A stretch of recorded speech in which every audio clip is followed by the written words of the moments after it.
ಪ್ರಯಾಣನ ನಮ್ಮ ವಿನಯ್ ಸರ್ ಅವರ ಮನೆ ಕಡೆಗೆ ಮುಂದುವರಿಸ್ಕೊಂಡು ಹೋದ್ವಿ.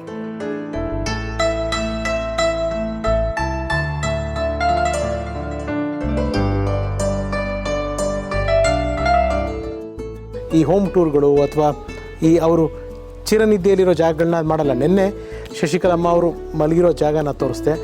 ಈಗ ಹೋಮ್ ಟೂರ್ ಅನ್ನಂತ ಹೇಳೋಕ್ಕಿಂತ ಹೆಚ್ಚಾಗಿ ಈ ಹೋಮಲ್ಲಿರೋ ಕೆಲವು ವಿಚಾರಗಳು ಟೂರ್ ಮಾಡೋದಕ್ಕೆ ಇಷ್ಟಪಡ್ತೀನಿ. ತಂದೆ ಸೆಕೆಂಡ್ ಮ್ಯಾರೇಜ್ ಆಗಿ ಇದು ಒಂದು ಫ್ಯಾಮಿಲಿ ನಂದು. ಓ, ನಿಮ್ಮ family present family. Okay sir, ಈ ಮೆಡಲ್ ಬಂದು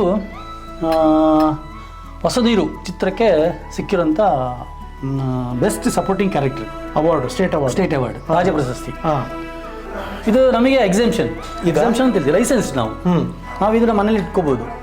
ನಾವು ಯಾವುದು ಇಲ್ಲೀಗಲ್ ಬಿಸ್ನೆಸ್ ಆಗಲಿ, ಇಲ್ಲೀಗಲ್ ವೆಪನ್ಸ್ ಆಗಲಿ ಏನೂ ಇಲ್ಲ. ಇದೆಲ್ಲ 135 ವರ್ಷ ಆಯಿತು ಇದಕ್ಕೆ. ನಿಮ್ಮ ತಂದೆಯವರು ಯೂಸ್ ತಂದೆಯವರು ಯೂಸ್ ಮಾಡ್ತಿದ್ದೆ.